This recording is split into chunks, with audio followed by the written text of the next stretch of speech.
Good morning, नमस्कार, प्रणाम। मैं हूं मनोज। आप सभी को मनोज यूट्यूब चैनल पर स्वागत है। दोस्तों, आज हम बात करने जा रहे हैं अंतर्राष्ट्रीय महिला दिवस। आज हमारे लिए आज जो 8 मार्च है, यह दो दो दिवस या पर्व कहें मनाने के लिए हमारा देश तैयार है। एक अंतर्राष्ट्रीय महिला दिवस और दूसरा होली का भी पर्व आज ही के दिन है। लोगों में काफ़ी उल्लास है। तो हम थोड़ा विस्तार से महिला दिवस के बारे में आज चर्चा करेंगे। प्रतिवर्ष 8 मार्च को विश्व के विभिन्न क्षेत्रों में महिलाओं के प्रति सम्मान, प्रशंसा और प्रेम प्रकट करते हुए महिलाओं के आर्थिक, राजनीतिक और सामाजिक उपलब्धियों एवं कठिनाइयों की सापेक्षता के उपलक्ष्य में उत्सव के तौर पर अंतर्राष्ट्रीय महिला दिवस मनाया जाता है। दुनिया भर में हर साल 8 मार्च का दिन अंतर्राष्ट्रीय महिला दिवस के रूप में मनाया जाता है। यह दिन खास तौर पर महिलाओं और उनसे जुड़े मुद्दों को समर्पित है। हर साल इस खास दिन को एक थीम के साथ सेलिब्रेट किया जाता है। दोस्तों, महिला दिवस मनाने के पीछे का थोड़ा सा इतिहास जान लेना हमारे लिए बहुत ज़रूरी है। 1909 ईस्वी में न्यूयॉर्क में लगभग 15,000 महिलाओं के द्वारा एक अहम रैली का आयोजन किया गया था। इन रैली का बहुत बड़ा योगदान है।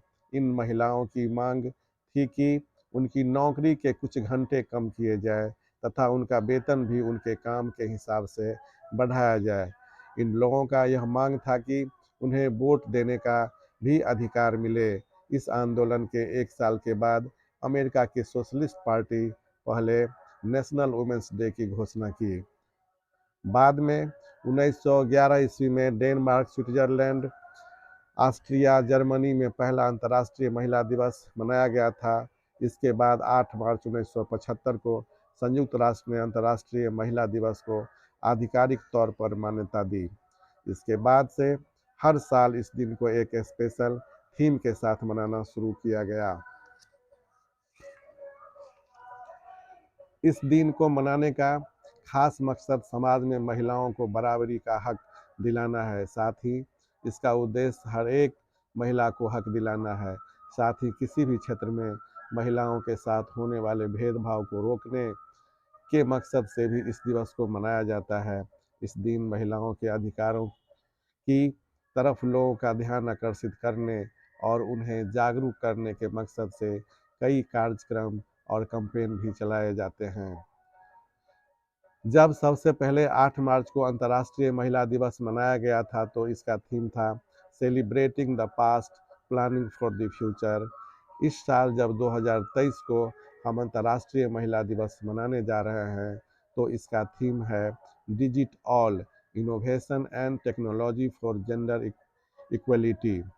वैसे तो हमारा देश पितृसत्तात्मक देश है। यहाँ परिवार में अधिकतर फैसले पुरुष ही लिया करते हैं। जहाँ एक और आधी आबादी महिलाओं की है, वही महिलाओं की भागीदारी बहुत कम है। चाहे वह राजनीति का क्षेत्र हो या फिर सार्वजनिक उपक्रम में काम करने वाले कर्मचारी। पूर्वोत्तर भारत का स्कॉटलैंड कहे जाने वाले पर्वतीय राज्य मेघालय में समाज में महिलाओं की हैसियत मर्दों से कहीं ज़्यादा है। छोटी पुत्री ही घर व संपत्ति का मालकिन होती है और उसी के नाम पर वंश चलता है। उससे शादी करने वाले को घर जमाई बन के रहना पड़ता है। इसके बावजूद भी यह विडंबना ही है कि राज्य व समाज से जुड़े किसी भी महत्वपूर्ण फैसले में उनकी कोई भूमिका नहीं है। मेघालय के अलावा मिजोरम, नागालैंड, अरुणाचल प्रदेश के कई कबीलों और जनजातियों में तो महिलाएं ही परिवार की मुखिया होती है। बावजूद इसके ज़्यादातर मामला में वह अपने अधिकारों का पूरा इस्तेमाल नहीं कर पाती है। राजनीतिक पर्यवेक्षकों का मानना है कि इस मातृसत्तात्मक समाज में भी पुरुष प्रधान मानसिकता बुरी तरह हावी है।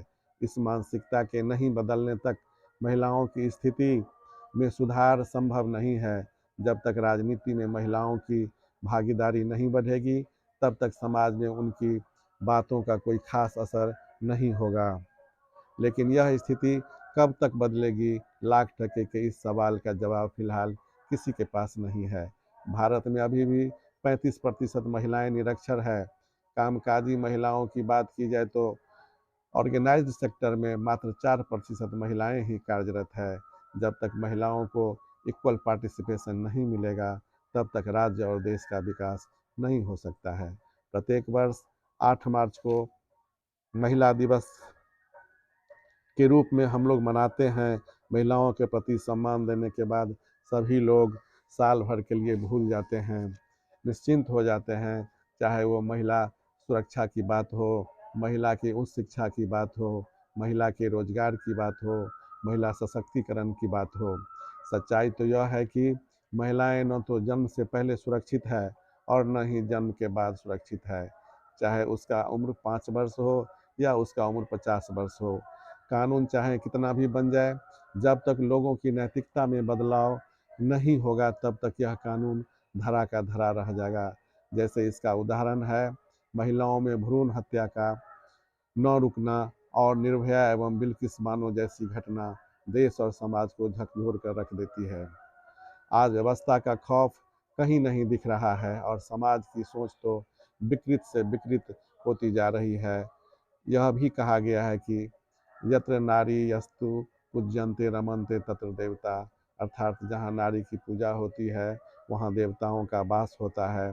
यह भी कहा गया है कि नारी एक आदि शक्ति है, नारी एक लक्ष्मी स्वरूपा है, नारी एक दुर्गा स्वरूपा है। अतएव आइए और हम सब मिलकर नारी के उत्थान एवं बराबरी की दर्जा हेतु कदम से कदम मिलाकर चलें और आगे बढ़ें और देश को आगे बढ़ावें। जब तक नारी आगे नहीं बढ़ेगी, जब तक 50% नारी बराबरी में नहीं आएगी, तब तक न उस राज्य का विकास हो सकता है, न उस देश का विकास हो सकता है। तो दोस्तों आइए और हम सभी मिल करके उनके प्रति सम्मान समर्पित करें और उन्हें आगे आने का अवसर प्रदान करें और उनके प्रति सम्मान व्यक्त करें। धन्यवाद।